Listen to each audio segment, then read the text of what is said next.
So we're here today to think about apprenticeships, but I just want to zoom in for a little minute to think about early talent in general and some of the challenges organisations are facing.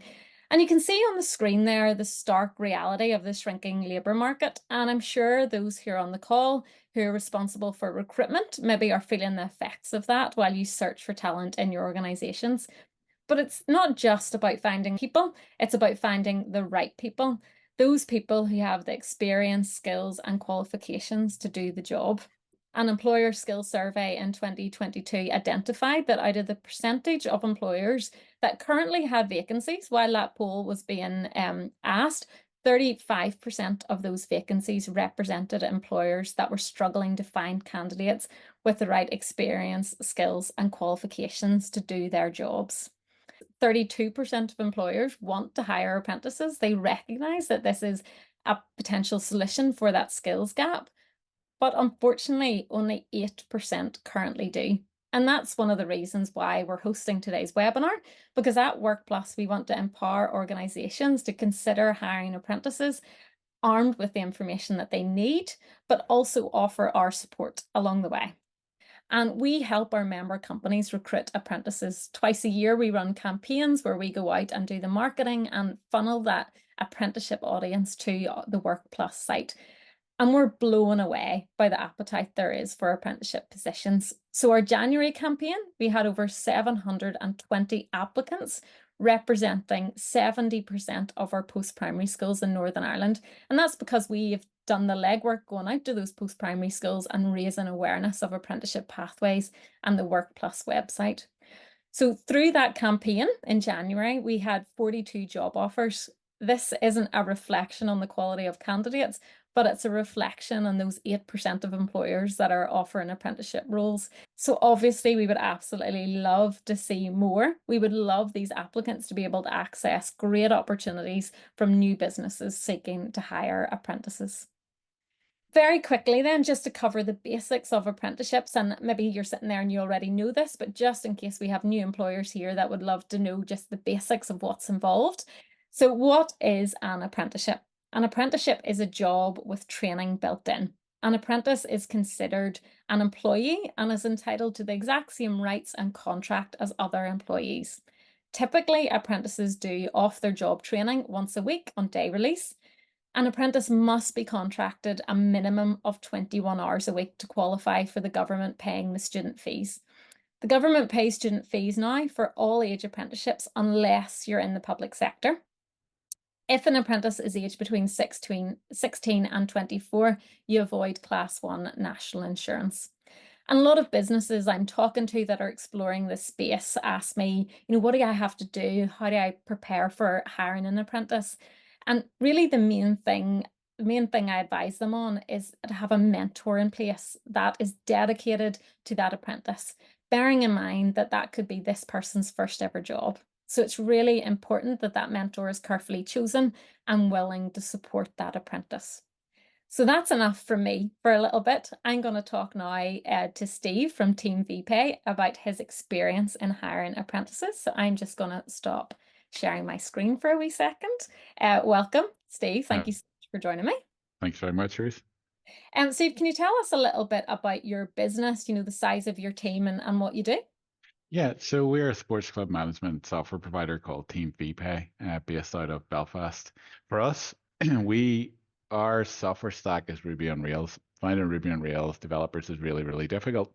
So we have to invest quite heavily in training existing developers up in Ruby on Rails as well to get them proficient on it. So we thought, well, why not go back a step further and actually help students who are, studying for university? Let's give them the real world experience that they have while also training them in our software stack. So it's a little bit, for our own benefit as well as the apprentices' benefit. But certainly back when I was at university, the placement year was the year you got the real experience. The other years were interesting, but not maybe that necessary, it felt. Certainly could have been condensed. So we thought taking on some apprentices, bringing them through, showing them the real world experience and making sure they were trained up in exactly what we're doing, it's beneficial for everyone all around. Great, excellent. Yeah, so it's a win-win really for Yeah, you as an employer, but also looking for that skills gap, but also absolutely. I mean, being that's the key bit that it fills for us because we have to invest heavily in training anyway, for anyone, and then this fills this skills gap, and it has, your people are coming in with, the right attitude. We've found whenever we're hiring the apprentices. So talk to me a bit about, how that all started. So how's it going? How are they getting on? It's going great. So it is. They're both got can-do attitudes. They just jump in. They're willing to learn. They're willing to learn new things. They're willing to try out new things and stuff as well. And we've tried to give them quite a broad experience. So they're not just doing development, help and support for our users as well. They've taken that on board themselves and they've been producing, really useful videos and training material and stuff that's really helped us, in ways that we hadn't anticipated we needed. So, they've been really good. It's really good to get that kind of new insights from them as well. Fantastic. And what advice would you give to employers who are not engaged with the apprenticeship system? And you've sort of covered this, but I would also some employers would have a wee bit of apprehension around, they might not add value for a while. So, is it worth it? What would you say to that? Yeah, I mean, it's, well, yes, it depends what you're looking for, I guess, on that one as well. For us, for developers, we've always found that it takes about 6 months for developers to be proficient at any level. So I've experienced this in a number of companies I've worked for. They'll start to be proficient and it'll gradually build up. But after about 6 months, they're really, fully proficient, could be, left to their own devices. It is a bit long with apprentices. Absolutely, it's going to be longer. They don't have the same background. But at the same time, they don't have the same preconceptions and Mm. stuff as well. They don't have the same, like, this is how I've done it before, therefore I'm going to do it this way. Well, it's like, no, we work differently. This is how we do it.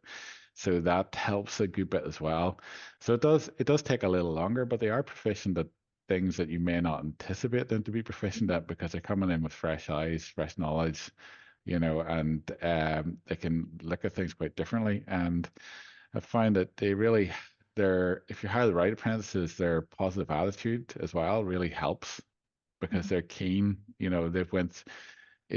They've went through the process of deciding they want to be an apprentice, deciding they want to do this, applying for the job, fighting off other people who have applied for the job as well. Effectively, they're showing that they have determination and a willingness to do more than their peers, which really helps. That comes back into the organization as a breath of fresh air as well. People then become motivated by their positive energy.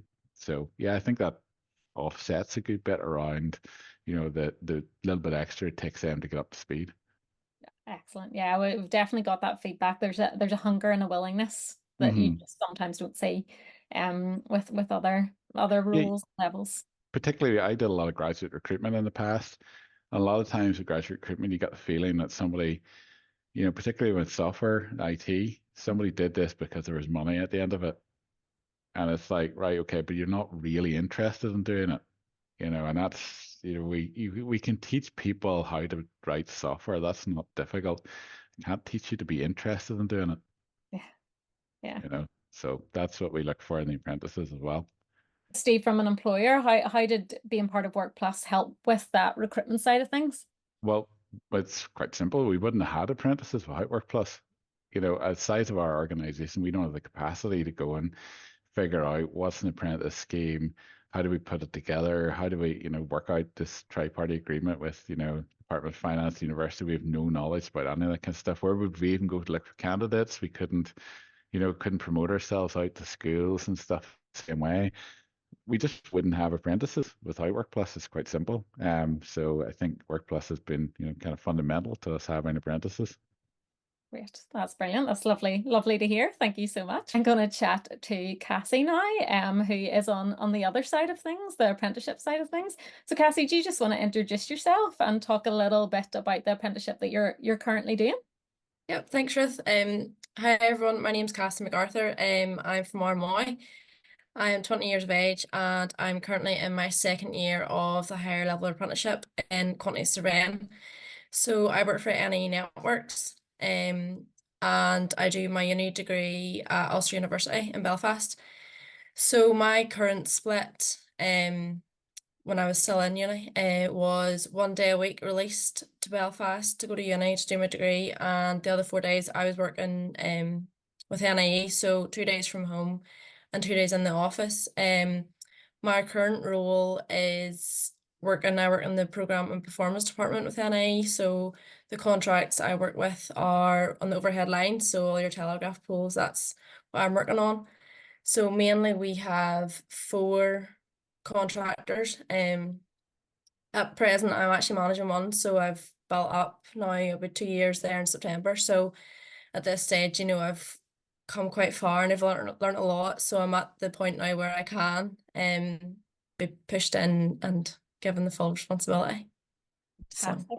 That's great. And obviously you're a very high achiever. You're doing so well even after a couple of years in NIE. So full-time university might have seemed an obvious choice, but just wondering what led you to choose an apprenticeship? yeah, so it was upper sixth, and we were looking at UCAS. Obviously choosing our university options. I had chose maths, accountancy, and architecture. Architecture was my first choice. It was what I wanted to do all along. I was set in stone. I was going to Queen's, got into Queen's as well, to do it.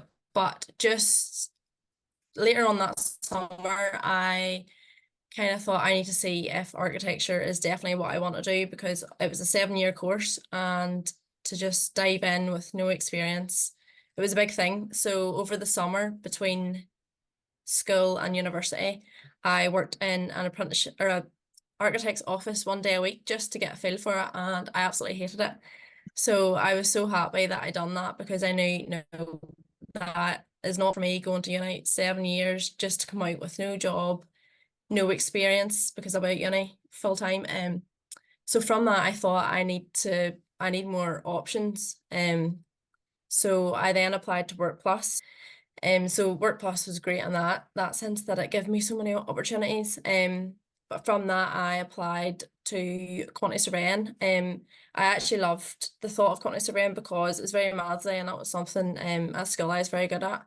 And I wanted to apply myself where I could do well. But you as an applicant, you were able to see all the opportunities that were relevant to you and filter Yeah, for those opportunities that interested you. it was great.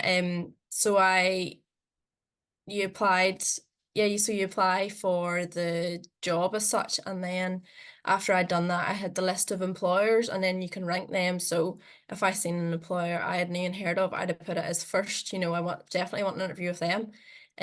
But as I said, there were so many employers from the list I'd never even heard of, that obviously were keen to hire apprentices and get interviews. And we talked a little bit, Cassie, at the start about, the challenge for employers with early talent. Do you think apprentices are more loyal to their companies? Do you think it's easier to retain an apprentice from your perspective? From my perspective, I think so, yeah. So NIE are absolutely great. Like anything I ask for, I get. They provide such great support and guidance. As you say, I have a mentor. She's absolutely great. Any issues I have, I can go to her. I also have my manager. But yeah, I think from an employer's perspective, it's kind of what you offer to your employers, what they'll give back. Like, since my company are so good to me, I feel obliged and I want to do well for them. I want to be putting in 100% all the time, and work well. Brilliant. That's great. And you're around your age, obviously you'll have friends that are maybe doing apprenticeships, maybe going to uni. How do you feel the culture? Do you feel the culture is changing around apprenticeships? What's the word on the street, Cassie? Well, when I was upper sixth, I remember saying to my mum and daddy, I was like, look, I'm going to do an apprenticeship. And they were like, what? Like, no, just because there was such a kind of stigma around apprenticeships, that it was all nearly like a tradie kind of job as such. But when like I told them the benefits, you've no debt, you get a wage, you're working alongside doing your degree, so there's no other way that it's obviously going to help your success in your degree as well. But definitely my friends, like, they're like, oh, I wish I'd done an apprenticeship, just when they see how good it is, and they're living in Belfast, and like it's not all what it's cracked up to be. And I'm definitely so glad that I've done the apprenticeship now. Great. And we have an audience here of potential employers that are maybe thinking about early talent and growing their team. What would you say to them to encourage them to think about apprenticeships? Well, as Stephen has more or less covered it all, and it sounds like he's doing a great job. But just kind of make the role I had, it sounded so appealing. You know, I knew that I was going to get exposed to so many different areas. In my current role, I would say my manager kind of has thrown me in at the deep end, but you can thrive on that. And since you're learning with so many other good professionals, if they're capable, let them work at it. Like, so I now have this responsibility and I feel, yeah, I need to push on here and do well. Since I'm doing my degree, that's also academic learning alongside the work experience you're actually getting. So it's kind of a no-brainer that what I'm learning in my degree will in turn help me with what I'm doing day to day with my job. Yeah, brilliant. And we've also heard it from a lot of employers that they find apprentices bring great ideas back in from uni of things Yeah. that they've learned, but Yeah, equally definitely. Because I'm kind of thinking if I learn stuff in uni, I'm thinking, oh, I haven't actually seen that yet in work, or vice versa. If I see something in work, I'm like, oh, I haven't been taught that yet or something. So yeah, it's definitely a good way to link the both of them together. So in terms of what Workplus support you with, on the screen there, now that's not an exhaustive list by any stretch of the imagination, but just some of the key things that we are supporting our members with currently. So we've talked a little bit about graduate placement years, and we've heard from our members that they would like support the way we support with apprenticeships. They would also like support with hiring undergrad placements in their placements year. So we're really excited to be launching support with that over the next few months. We're also engaged with work experience schemes and projects. So to upstream that early talent audience, we've worked with councils to connect local schools with local employers. We also work with organisations that have sites in the Republic of Ireland. So if you have sites in the Republic of Ireland and would like support with early talent there, we'd also love to chat to you about that. As mentioned before, we engage with skills academies and council-led programs to ensure our members have the most up-to-date information and what is happening that could suit their early talent needs and skills requirements. We've talked in depth about apprenticeships already. I'm not going to cover that again. And I just mentioned as well that we do offer additional support to members or organisations that want to raise their profile with early talent audiences. So we've done things like social media campaigns on organisations' behalf with engaging content. We've done in-person events, open doors events that engages influencers and parents. And that's a very brief overview of Workplus and the type of activity they're engaged in. So thank you everybody for joining us today, and we're just going to end today's webinar.